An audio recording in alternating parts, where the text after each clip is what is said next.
Donc Cécile de France et Thomas Doré forment un duo à l'écran vraiment très très touchant, je pense.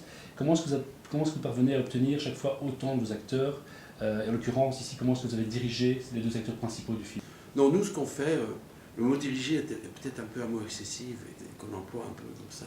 Guidé? C'est plus ça, c'est-à-dire que nous, ce qu'il faut qu'on arrive à faire, en l'occurrence ici, Thomas, c'est la première fois qu'il jouait, puis Cécile de France, une actrice déjà très connue, c'est de créer, et les répétitions ont servi à ça entre autres, créer un climat qui fait que on n'a plus peur l'un de l'autre. C'est-à-dire qu'on accepte d'être là avec les choses qui peuvent mal se passer et bien se passer, et qu'on n'est pas dans la posture de la démonstration.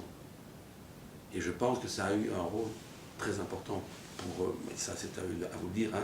Mais moi je pense que oui, c'était très important, et pour elle et pour lui, et pour nous aussi.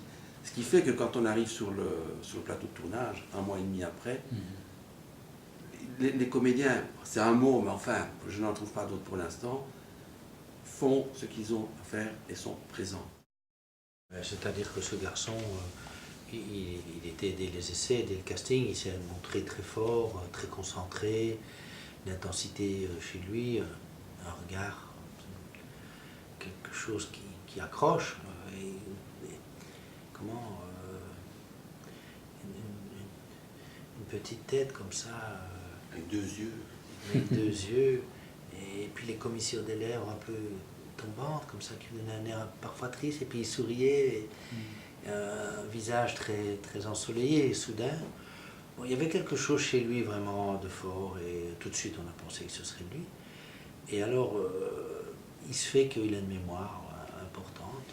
Le karaté peut-être joue un rôle, parce que c'est un karatéka, il a une mémoire des figures, concentration, et le texte, il connaissait son texte, aux répétitions, tout de suite. Dès la première répétition. Il n'a jamais eu de problème avec ça, ça revenait. Ça. Bon, il y a des textes plus difficiles, mais c'est long, hein, ces textes. Donc il a été formidable, et je crois que Jérémy, et surtout Cécile, et Fabrizio aussi, et Egon, mais Egon, lui, n'avait jamais joué non plus, le garçon qui fait Wes, il est à l'école, à l'IAD, en première année, donc on ne peut pas...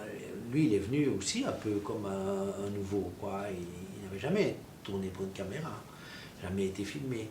Donc, je crois que Jérémy, et évidemment surtout Cécile, puisqu'elle a travaillé beaucoup plus de temps avec lui, ont donné à Thomas aussi le sentiment, une sécurité pour travailler. Le gamin n'était pas là tout le temps pour se dire pourvu que je ne me trompe pas, pourvu que je ne sois pas responsable de l'échec de la prise, pourvu que je ne sois pas responsable. Ouais, oui. Ah non, on se trompe tout le temps. Nous on dit une fois tourne à gauche, mets-toi comme ça. Puis on dit non, on fait comme. Bon, nous aussi on cherche. Et alors une fois qu'il a compris qu'on était dans cette ambiance-là de recherche et de casse-couche, si je puis dire, c'est-à-dire on se casse la figure, mais c'est pas grave. On n'est pas là pour toujours être les meilleurs. On n'est pas à l'école pour donner la bonne réponse. On est là pour chercher. À un moment, il faut trouver. Et je crois que Cécile, elle est tombée là-dedans, elle s'est sentie à l'aise, et elle a travaillé, on a cherché, et elle a aidé aussi à ce que Thomas se sente bien dans les répétitions. Et forcément, au tournage, ça s'est répercuté sur le tournage, où il y avait vraiment une vraie ambiance de recherche, comme disait Jean-Pierre, où on est à nu, mais on n'a pas peur d'être à nu, on cherche, voilà, on y va. On rate, on recommence, c'est pas grave.